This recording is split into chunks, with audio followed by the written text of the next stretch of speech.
Hello and welcome everybody to another Rise of Kingdoms video. This is Dragothian here, and today I wanted to go over the new Summer Festival Event. And I wanted to give it a couple days because unfortunately, when it first came out, there was a little bit of a buggy situation going on. This and also Ark of Osiris started going a little crazy, so I wanted to make sure that it was nice and settled before I did the video for it. So this is going to be the video for it.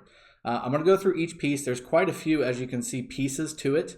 There's also more that's going to be added with the puzzle event, and we'll kind of dig into what that's going to look like for you to help get you into that top 10 bracket, if that's what you're looking for, or at least get to the top of the contributions and the top of the leaderboard so you can get as much value from your investment as possible.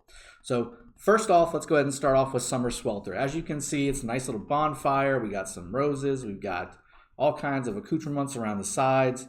And this one, if you have an active alliance, actually will go pretty quickly. This just opened maybe 12, 15 hours ago, and we're already on a level 11. So we will easily complete this, this part of the event as an alliance, because this is an alliance event. This is not a single event. So your whole alliance is going to be able to contribute to this. It looks like it's also going to last for 5 days. So the 23rd through the 29th, or 6 days, excuse me. So this is going to give you plenty of time to maximize it, but the real benefit of the Summer Swelter event is to get the branches turned into torches and to use gems to get the burning embers, or the basically the campfire looking thing. Those are what's going to give you the capability to turn things in for rewards. So those are the burnable items. Those are the usable items to get you your rewards in the Summer Festival event. So Summer Swelter is a way where you can transition getting the stakes, or I can't remember what they're calling them, the firewood. It's these guys here, branches. They're calling them branches. You can turn the branches, which this is how you get the branches. You can either gather them. You get them from gathering resources on the map, which I'll do a recommendation really quick for that. You also get them by just collecting the resources in your city, which I'll also give you a recommendation for to maximize that. And then also defeating barbarians, which I'll give you a recommendation for as well. So let's start at the top. For the map collection, where you have to gather resources, you do tend to get more branches when you use higher level nodes. However, I don't feel that you get more than what you would get if you were to maybe collect smaller nodes. So what I would recommend, either collect nodes that are already half collected, or you can start gathering level 6, level 7 nodes, level 5 nodes even, and you will start to get more branches from gathering because you're sending out and bringing back resources more quickly. So you're going to get more branches more quickly, which is going to give you more torches, which is going to give you more rewards. So that would be my recommendation for the gathering resources portion. For the collecting resources portion inside your city, so from your farms, your mills, your gold mines, your stone pits, that kind of thing, you want to wait a little bit. Don't collect them right as soon as they all pop up, because you won't have enough resources coming in to generate a torch or generate a branch. So I usually wait about every 30 to 45 minutes, maybe an hour, depending on what I'm doing, before I collect the resources, because the longer I wait, the more resources are inside of those resource nodes, and the higher the chance is that I'm going to get more branches so that I can use those to turn them into torches and get more rewards. Finally, the barbarians. I'm sure you guys have all noticed, but when you first start for the day, so when the server resets every day and you're using 5 armies to farm barbarians, the branches come pretty quickly. You get maybe 3 or 4 for every 5 marches you have out on the field killing 1 barbarian. But as you do it over and over and over again, the ratio starts to go down to the point where you might not get 1 for 2 or 3 barbarians killed with 5 marches. So once you start to get to that point where you're only getting 1 or so for every 5 marches that kills a barbarian, I'd probably stop, give it some time to kind of catch back up, and then go back out again once you've recouped about half of your AP bar. Once you've done that, go back out, recollect, and engage the barbarians, and you should start seeing 3 or 4 per kill again. You just have to kind of give it some time.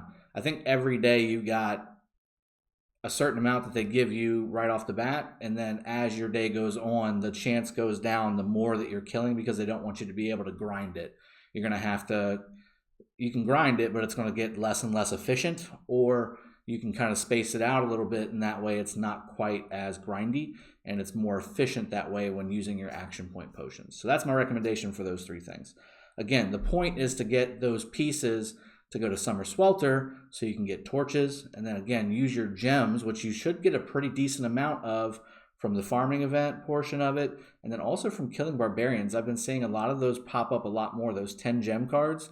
You can easily get a couple hundred gems just from killing 3 or 4 barbarians by using peacekeepers and things like that. So that might be my recommendation. Now, Starry Dreams. This is the one that everybody should be used to at this point. Every time we have a holiday festival event or something like that, there's a 5-day event that happens. And what it is every single day, again, you can do these different quest type things or accomplishment type things, and you'll get the rewards from these daily activities. So, for instance, this one I've already collected resources, and I've already sent my guys out to collect resources multiple times. So I've been getting these events, and then also I need to speed up one of my trainings, which I've actually only got 1 left, so I need to speed that up, and hopefully I get that too. But I'm going to wait until the Mightiest Governor event is on the power-up day so that I can get that one and get the Mightiest Governor points for it. So it's kind of a 2-for-1. I would recommend trying to maximize that as much as possible. The first one for day 1 is just logging in, so that should be pretty straightforward. You log in once a day, you'll get these all the way up to day 5. Okay, and again, it doesn't unlock the days before those days open, but generally, again, it's killing barbarians, it's farming guardians, farming runes, burning action points, building up power, building troops, using speed ups, just stuff like that, general activity things in the game. If it's just like all the other ones that have happened, which I'm assuming it is, if you hit all 100 activities, you'll get 100 epic sculptures, which is nothing to sneeze at. And if you need epic commanders leveled up, this is the way to go. This is a really good opportunity for you to get some sculptures. Plus, again, all the little buffs and bonuses and all the resources that you get are really good. And they give you embers, which is what you need to get the next thing I want to bring up, which is legendary commander sculptures. You need embers and you need burning branches to get your legendary sculptures. You can get a maximum of 30. And as you can see, I've already gotten 2 of them right now. I can actually go ahead and get another one, and I'll show you how I do it just so you know.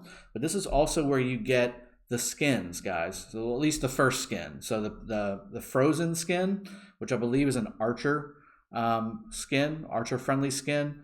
This is how you get it. You got to have 200 burned branches and 100 embers. Which I've already shown you how to get both of those items. If you have both of those, you can go ahead and get the frozen skin. I'm not 100% on if I want to spend that kind of investment on that skin, because honestly, it didn't look too great. That being said, here is a collectible item for your city, just like the lion and the fountain and all kinds of other things that you got from past holiday things. This is the bonfire event for the Summer Festival event. So this is the bonfire dance collectible. I'm not sure what you want to call it, but this one, you can place it in your city, and it looks cool. I mean, if that's what you're looking for, this is how you do it. You get 100 burning branches, and you're good to go. You can also get 7-day versions of the skins, which again, if you're going to spend that, you might as well spend this. I wouldn't recommend doing a 7-day version of any of these skins, because you just want to push for the permanent one. You can also get stars, which are really helpful, obviously, and you can also get golden keys as well, which are obviously very helpful as well. All of these things are really good. The speed ups, all that good stuff.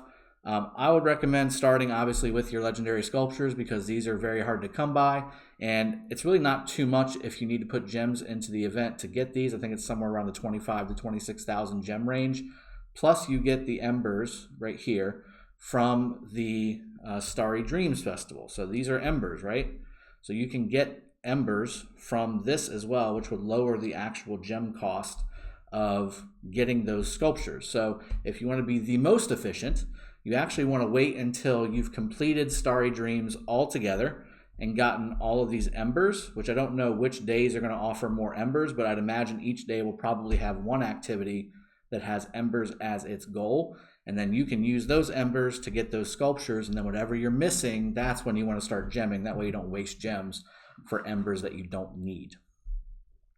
This is just a summary of what you're getting, and again, it does show a puzzle piece, which means that there's going to be a puzzle event, which is also on the event calendar right here. Sharp eyes, quick hands, and picking up the pieces. Picking up the pieces is how the puzzle pieces get generated by killing barbarians, and then sharp eyes and quick hands is the actual event itself, which will give you another adornment, which is this guy right here, the flower arch, and also plenty of nice little goodies here as well.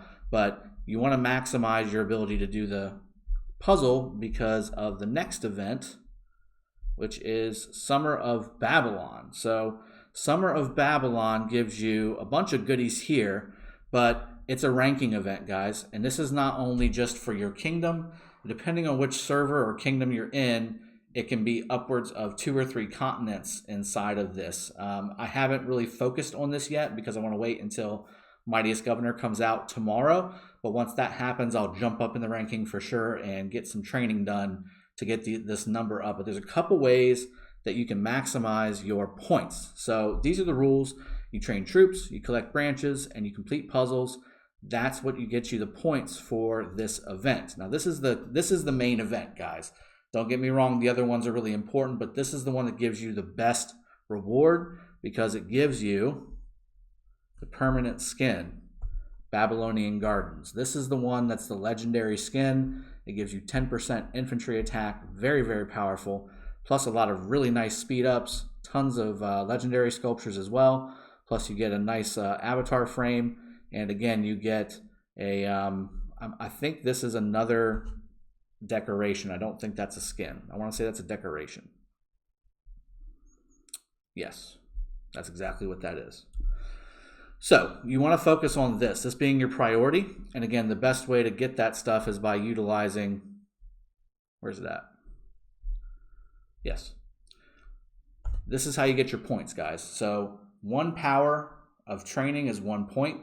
So if you have T5 right now and you train 500,000 T5, which is a lot, don't get me wrong, you're looking at basically 5 million points if you did that. Same thing with getting a branch. When you get those branches, you get 200 points. That's basically where all my points have come from so far. Now, the puzzles are interesting. It says complete a puzzle with rating 1 once, completing a puzzle with rating 2 once, and completing a puzzle with rating 3 once. I'm going to test it out to see if there's a way to kind of min-max that. Maybe you can do rating 1, 2, and 3 for all the puzzles that are going to come out. And I wonder if you'll be able to get those, what is that, 11,500 points. I'd be interested to see if that's how it works or if the points are overridden by the previous rating. So usually there's 3 puzzles whenever a puzzle event comes out, and there's different rankings based on your timing. If you can complete it with each rating here, like what you see here, maybe you'll get 11,000 points per puzzle, which would be really nice. Otherwise, again, if you get the rating 3 every single time you do it, then you'll get 6,000 points for every rating. So that might actually be the way to go. I know that you get 10 free chances every day that the puzzle is out. And then also, I believe you can use gems to at least do a couple more puzzles if you want to speed it up or if you want to give yourself another chance. You can actually gem that and add 6,000 more points at a time. I would do that at the end because, again, you want to be putting as much of your gems and your resources into training your troops for this event because that's really where the main event part is going to happen. I know this is not a free-to-play event, guys. Whoever has the money and can put time and speed ups into training is going to be the ones that win this event. Even with the puzzle piece, again, the gems are where that's going to come into play, where you can have 100 completions of that 6,000 point range if you can do it quickly enough and all that. So this is definitely a pay-to-win event. You need to put some money into the game to win it. But again, this is a really good skin. So, I mean, it's kind of the way it should be. They shouldn't be giving out a 10% infantry attack skin for nothing. At least I wouldn't think that they should do that. But that's just me. I do put money into the game, so maybe a little biased. That being said, that's pretty much it. I mean, you've also got, again, you've got Mightiest Governor coming tomorrow as well. So the best recommendation I can give you is try and sync up your Starry Dreams stuff with the Mightiest Governor event and then also the Summer of Babylon stuff. So you want to you want to get as most bang for your buck as possible if you are investing into these events, which I would recommend. They're really, really good events. You're getting a lot of goodies. You're getting a lot of sculptures, speed ups, a lot of resources. Looks like there's some good XP to be found in here too. So all of those things are really beneficial. I would recommend if you are going to be saving for putting money into the game, this is a great one to go for. I would also hope that maybe there's going to be like a recharge event or a More Than Gems event somewhere in here too. So that would be really nice, and even something else to get your money's worth, your value from the money you're putting into the game. So hopefully this was really good for you guys. It's just a quick breaking down. I know that most of you have already done stuff like this before. This one's a little different because it's Lost Kingdom oriented too, with having multiple continents competing at the same time. So it's going to be that much harder to get the legendary skin on this event, the Summer of Babylon. So hopefully, maybe you can put enough into it to where you get it. Good luck to you if that's what you're looking to shoot for. If you're not close enough, I wouldn't recommend just pushing through if you don't have enough to put into the game to get in the top 10, because you can only get the top 10 are the only ones that get the skin. Everybody else gets the avatar frame or something like that. So that being said, well, it's not, there we go. Yeah, 4th to 10 also gets the skin, and then after that it's just the frame, and after 50 you don't even get the frame, you just get the sculpture that goes into your city. So again, hopefully this was helpful. Please like and subscribe if you have not already done so. Reach out to me in the comments below. I'm happy to engage you guys and talk about it. Again, just to recap, this is kind of a pay-to-win event, guys, so don't get me wrong. You're going to have to put some money into the game to win the top prizes, but you can still get some really good stuff without putting anything into the game. You don't have to necessarily pump a bunch of dollars into the game to get all the top flight stuff from, which one was it? The Starry Dreams? No, the Midsummer Party. This is where the actual regular event stuff happens. You can get the embers without necessarily putting a ton of money into the game, because you can do it by doing the Starry Dreams festival stuff, as well as killing barbarians, giving you a bunch of gems, so you can use those gems to purchase the embers through the Summer Swelter event. Awesome. Let's pump a couple of these in here, and I will go ahead and show you. I think I need 10. So I'm going to go back to Summer Swelter. 1, 2, 3, 4, 5, 6, 7, 8, 9, 10. Now I can get a legendary sculpture. There we go. That's how it works. All right. I'll talk to y'all later. Have a good one. See ya. Cheers. See you next time.